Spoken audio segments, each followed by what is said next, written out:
Voters on both sides of the aisle, both Democratic and Republican, are cooling off on the idea of the electoral college to vote for a presidential election here. Let's go to this, because a Pew Research Center survey found that nearly 2/3 of US adults, 65%, said that the way that the president is elected should be based on who receives the most votes overall nationally.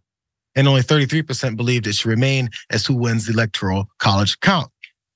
The poll also shows that just over half of Republican voters, 52%, want to keep the electoral college system. However, the amount of GOP voters who want to switch to the popular vote currently stands at 47%. It's getting close, and it's been increasing steadily for years. They broke it down even further, because the Pew Research Center survey also reveals that 63% of conservative Republicans would prefer keeping the current system, whereas the same proportion of more moderate Republican voters want to switch to the popular vote. Really fast, there's more on this, Ray, but I want to mention this one part because I think this sticks out. That whole thing about 63% of the conservative Republicans wanting it to be the same, but similar numbers of moderate ones don't. There's this switch, and it's this, millennials are millennials, or newer voters. Even if they're Republican leaning, I think there's different kinds of thought processes that they don't have, similar to the older folks or the ones who see themselves as hardcore conservative Republicans. There's gray area here. And that might be some of the things that help push this a certain way. Maybe even certain policies or approaches to how we do governance is changing as well too, because they're seeing just how bad this is. And progress is something that's really, really hard to push, even if it's slow, because you only have some Republicans that are on board for this. First, your thoughts on whether or not that's something that makes any sense. Maybe I'm just, hoping for the best. But I feel like there's a change as far as voting electorate, even when it comes to Republicans. It's the politicians that aren't changing. I think that that's exactly right. Of course, we also have to reckon with the fact that 100% of the American people could want to overturn the Electoral College, and it still probably wouldn't happen. But I also think that one of the reasons why you see more like hardcore conservative Republicans as opposed to moderate Republicans support the Electoral College is because they know that Republicans would never again win a national election if we abolish the Electoral College, and it would be against their own interests to do away with this undemocratic practice we have in place, because it is that undermining of democracy that helps them maintain power.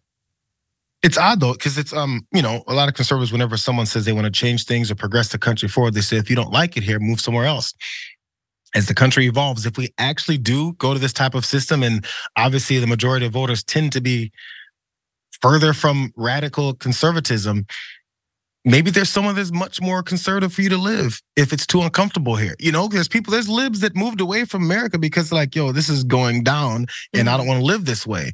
Me having to pay $10,000 for any kind of ride in the ambulance seems crazy.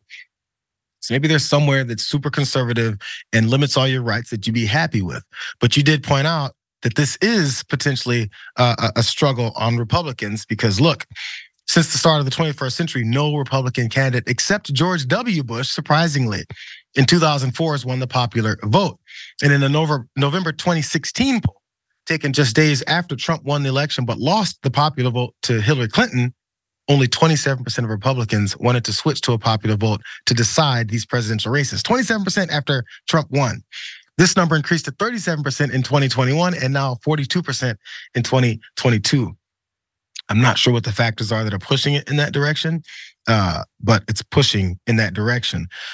So one other party, because this really stood out. Let's go down to this tweet from this conservative host that talks about and basically openly points out what the problem could be with allowing people to vote, which is why the Voting Rights Act is getting challenged. That's why they're doing this gerrymandering issues. Joey Manarino, he says apparently only 33% of Americans want to keep the Electoral College. Have the other people lost their minds? The popular vote would be a complete disaster for this nation. We would lose our republic entirely. Wow. We'd lose these races entirely is how it is. It's why they want to keep people from voting, because the more people that vote, I say it all the time, Paul Weyrich, look up Paul Weyrich, Weyrich or Rich, back in 1981. He says, we don't want people to vote. He's a Republican. He's one of the mind thought leaders of the Republican Party from back in the day. We don't want people to vote. The more people vote, the more we lose, because people don't like us.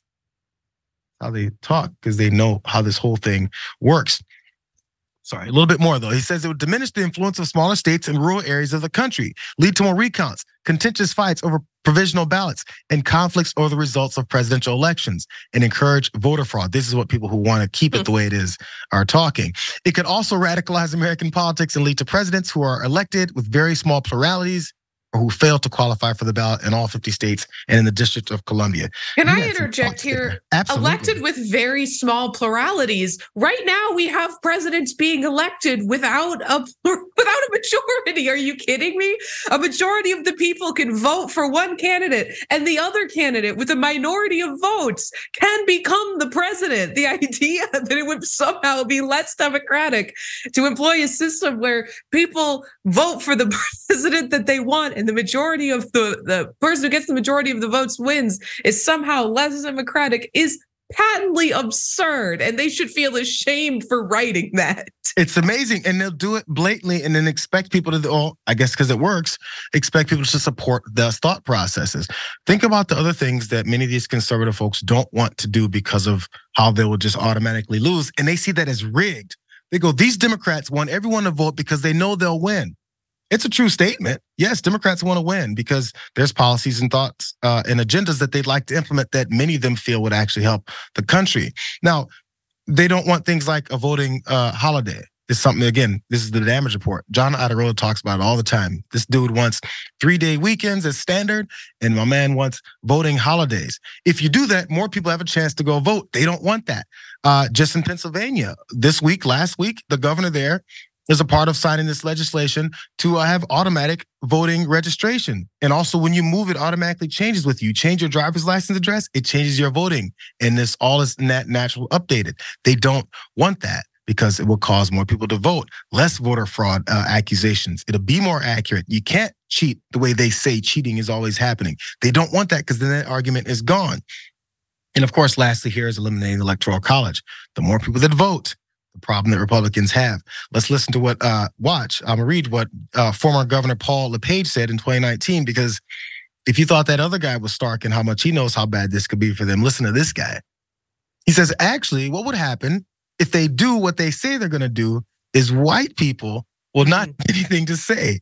It's only gonna be the minorities that would elect. It would be California, Texas, Florida, because California, Texas, and Florida, there's no white folks there. And all the small states like Maine, New Hampshire, Vermont, Wyoming, Montana, Rhode Island, you'll never see a presidential candidate again. You'll never see anybody at the national stage come to our state. We're gonna be forgotten people. It's an insane, insane process. Paul, who cares? Paul, if you look at the history of our country and how we've disenfranchised certain voters from black folks to women, bro, that's exactly what the argument has always been. You're disenfranchising me. You're ignoring me. You don't gonna come talk to me. I'm a second-class citizen. And now when you see normalcy or equality in our voting process possibly there, now you're suddenly the disenfranchised ones. It's weird how reality doesn't make any sense when it comes to fitting your agenda. It's crazy, the idea that a system where presidential campaigns spend all their goddamn time in Iowa and New Hampshire is somehow better. And then in a general election, all their time is spent in Pennsylvania and Michigan and Georgia is somehow a better system than one where, I don't know, the candidates have to appeal to where the most people are. I mean, the extremely racist statement about white voters' votes won't matter anymore. Like, I'm pretty sure that if we went to a system like that, most college-educated white women's votes would still be mattering. I mean, it's like, whose votes are you really concerned about? I mean, obviously, what about the system, like you mentioned, what about the systems we've employed where, and are currently employing, where Black voters are disenfranchised? I mean, does that not matter?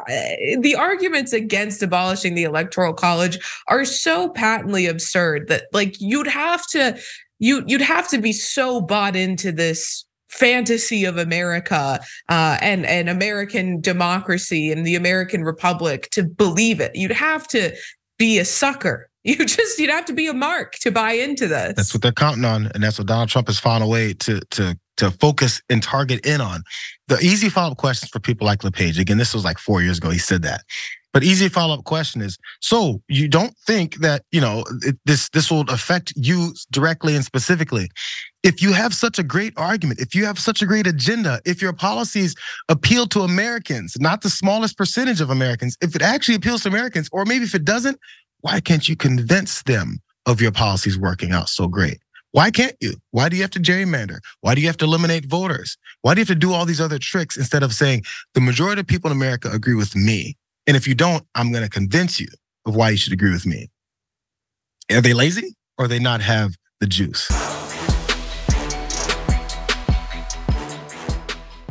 For more political news breakdowns, interviews, stories of activism, and me trying my hardest to care about the occasional big celebrity news story, subscribe to our YouTube channel at youtube.com/thedamagereport.